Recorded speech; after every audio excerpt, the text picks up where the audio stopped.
Yan mga idol. Change oil. Buksan natin yung yan. So yan mga boss. So meron tayong bagong natuklasan dito sa makina ng DT175. So sa pagitan ng ano niya, sa ilalim ng lining meron siyang ganto. Goma siya. Yan, may ganyan siya, may tab, ayan. So kung ilang pirasong lining, ganun din siya. So nakaganyan siya sa ilalim ng lining. Yan, nakaganyan siya sa ilalim ng lining. So babalik natin to. Tapos lalagyan natin ang kickstarter ng DT original. Ayun yung DT. Yan. Tapos nagpalit din ako ng ganto na pang DT na 125 kasi medyo hindi ko na gusto yung ganito nya, dumi na. Yan, ito yung papalit natin. Ito yung sa 175. Yan, ito kasi medyo malalaki na yung ano ng ipin nya sa sobrang tagal. Biruin mo 1978. So papalit ako ng pang DT 125 mga idol. Yan, isa lang naman sila, pasok na pasok din. Tapos yan, clutch spring. Nakabitan natin ng clutch spring ng Suzuki Rider 150. Original to yan. Suzuki mga boss. Alright, kasi mas matigas siya eh. So ang gagamitin natin 5 piraso. Kasi 5.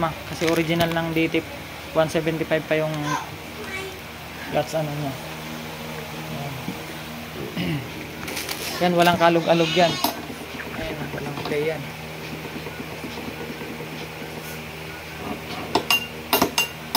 Play mga boss. So yan, ito yung clutch side nya na gasket. Yes, kabit na natin to mga boss. Natin yung clutch lining mga boss.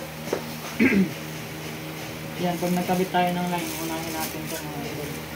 So ito kakabit natin to ng itong ano nya, itong hindi ko alam kung anong tawag na ito mga boss.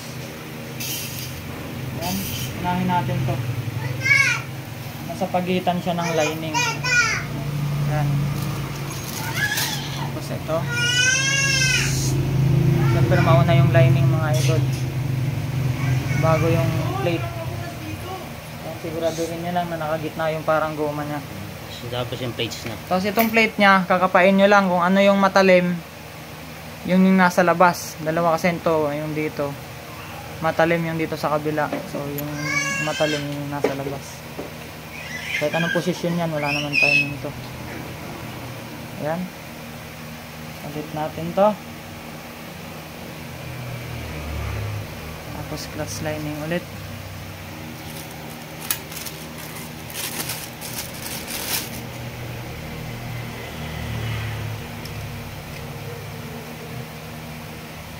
Ayan mga idol. Tapos clutch plate. Siguraduhin niya lang yan yung matalim nasa. Tapos saka natin ikabit ito. Tapos lining.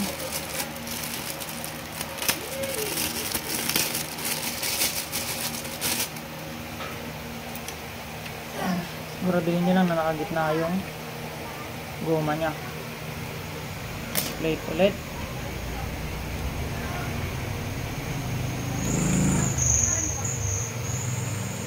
Tapos ito lining.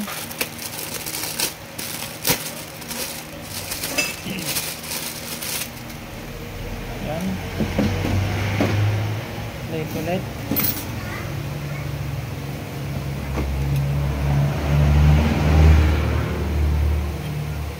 Tapos pang goma nya. Tapos lining.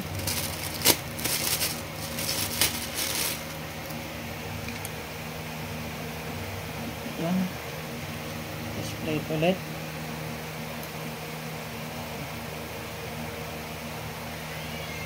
Tapos itong goma nya. Sa 125 walang ganyan na goma eh. Tapos pinakahuli, lining mga boss. Yan. Original yan lahat. Okay. Yan. Okay na yan mga idol. So sasarado na natin. Kakabitan natin ang clutch spring ng Suzuki Rider 150. Yan, original. Yan, medyo may mga ipin na yung dito niya, pero hindi ko na siya kinikil kasi hindi pa naman ganun kalalim. Tsaka na lang natin pag ano, sa susunod na bukas. Yan, hindi pa naman ganun ka ano niya. Yan mga boss, sariwa pa yung makina ng 175 na to. Nandito pa yung itim niya, yung parang rubber niya. So yan, kabit natin yung takip. Tapos ito, bagong clutch spring. Yan, bye bye. Yan mga boss. Yan, ito sanang bagong shock yung ikakabit natin. Kaso yung bushing niya dito, para maikabit yung stock na swing arm, hindi pwede kasi mahaba yung gap. Ito, mahaba ng gap niya. Ayan. So ito pa rin yung ikakabit natin, yung stock na shock. Medyo may kalawang na kasi. Hindi pwede pa to. Original pa, hindi pa nalalagyan ng lifter. Ayan. Dito pa yung lock niya. Ayan. So balik na lang natin to mga boss. Ayan. Pinagkaiba niya kasi dito. Ang haba. Ayan. Mahaba tong sa original lang dito 175, tapos makapal siya. Kaya hindi natin makakabitan ng bagong shock mga idol. Balik na lang natin to. Okay pa naman to eh. Yan.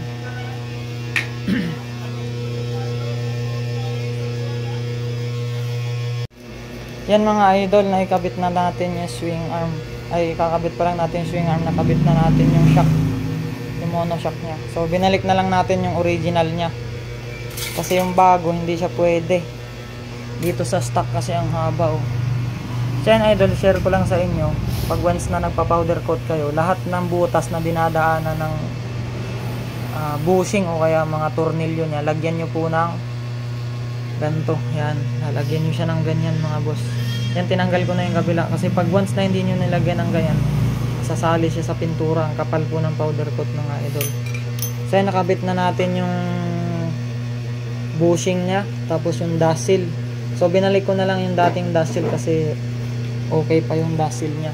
Tapos itong axle nya, yan, okay na okay pa yung original nya na axle, wala pang lamat mga idol. Tapos ito na, ito nakabit natin tong bagong yan. Itong kick nya, so hindi pwede yung pang DT125 na kick axle, kaya babalik na lang natin yung kick nya. Okay pa naman, nandito pa naman yung ano nyo. Yan, okay pa siya. Medyo may ano lang na konti, pero okay pa mga boss. Yan, hindi pwede yung axle nya. Yan, ito tatanggalin na namin yung mga lagyan ng pintura. Yan, ito binalik ko yung dating monoshock nya kasi hindi pwede yung bago na pang modelo. Yan, lagyan nyo yung mga ganyan, mga tornilyo. Yung may mga thread, pag napa-powder coat kayo, lagyan nyo lahat. Yan. Kasi mababara yan mga idol. Yan mga boss. So yan, update. Bye-bye. Pulo ko yun. Ayan na. Yan. Yan mga boss, na-apply na ba? Yan mga idol. Marami naka-usli na ano, narayos ganito. Hindi na putol ng tropa natin na nag-alay. So yan, puputulin natin gamit yung makapal na bala ng grinder. So itong gamit natin na rayos, oversize. Tapos yung gamit natin na rim, original na DID 2.15. Oversize to mga boss, galing sa DTR 200. So medyo madumi siya pero okay lang. Importante na matibay yung gamit natin. So yan, tatabasin natin yung mga naka-ulit na ano, para safety yung ano natin, safety yung interior. So ganito dapat. Huwag niyong hayaan na merong naka-outplay mga boss. Po, man, huwag ka dito kasi mag-grinder si daddy, oh. Yan. Dapat meron tayong safety. Okay lang kahit walang gloves. Importante yung protection sa mata. Dapat meron. Man, huwag ka dito! Mag-aandar ako nito, oh. Sige. Sige. Alis ka dyan. Yan, mga boss.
Oversize yung rayos na kinabit natin tapos stock yung hub. So dahil alloy naman yung hub, hindi na natin pinapowder coat mga boss.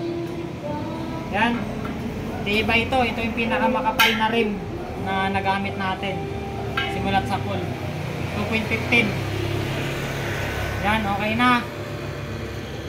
Yes, kakabit na natin to. So yan mga boss. Na-assemble na natin yung shock. Swing arm. Hindi natin nalinis to. So kakabitan natin siya ng original side stand ng Honda XR200. Kagandahan na itong pang XR mga idol. Straight siya. Yan. So pag sumobra man, bawasan na lang natin. So yan, ganito katigas yung ginrinder ko pa to mga idol, oh. Ganyan katigas ang powder coat. Kailangan pang grinderin. Yan, hindi siya masyadong pasok dahil sa kapal ng powder coat. So yan, kailangan pa natin grinderin. Boy, ano yun mga?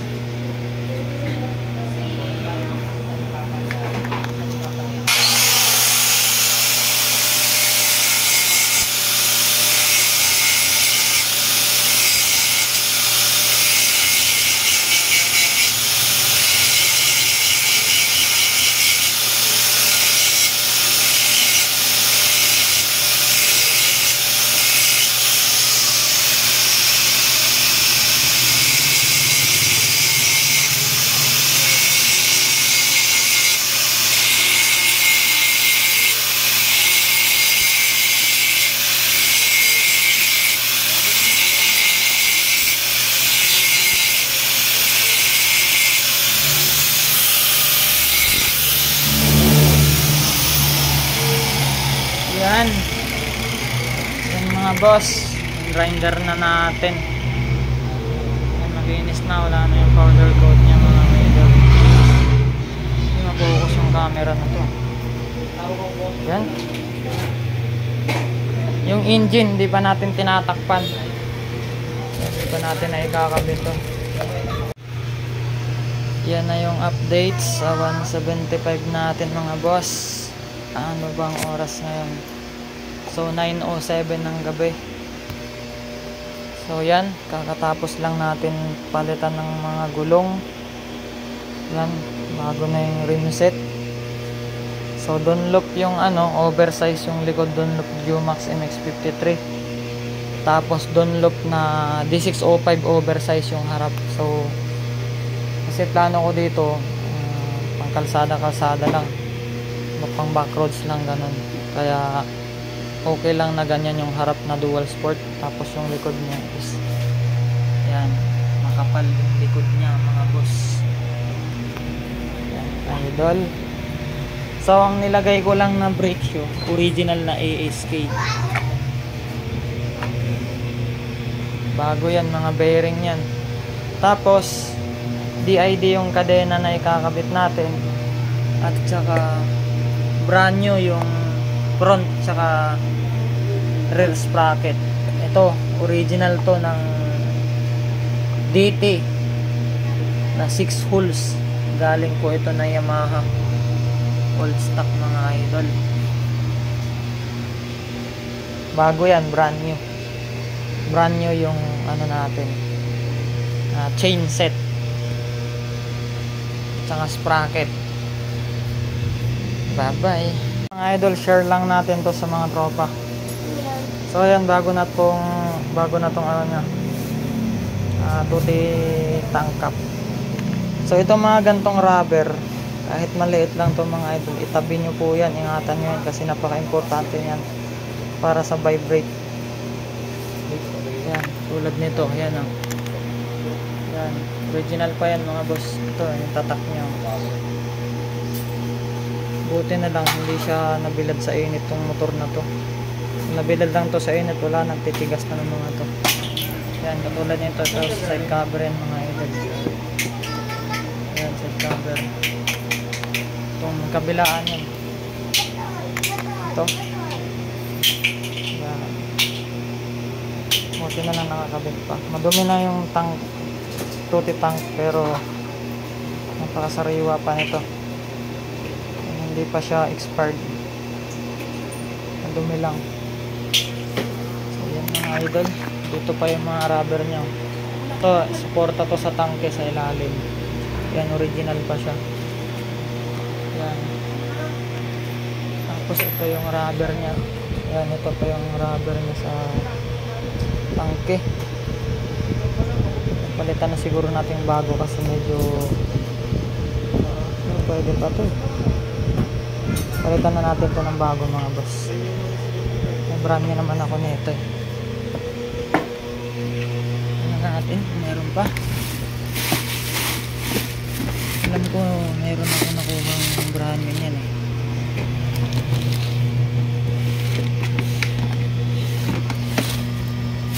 Yun. Ito. Meron pang mas maganda yan dito eh. Yung pang KMX.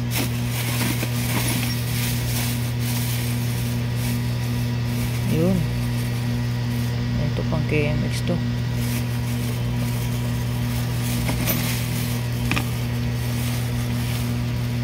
Yan eh, ito. Ito yung gagamitin natin mga boss.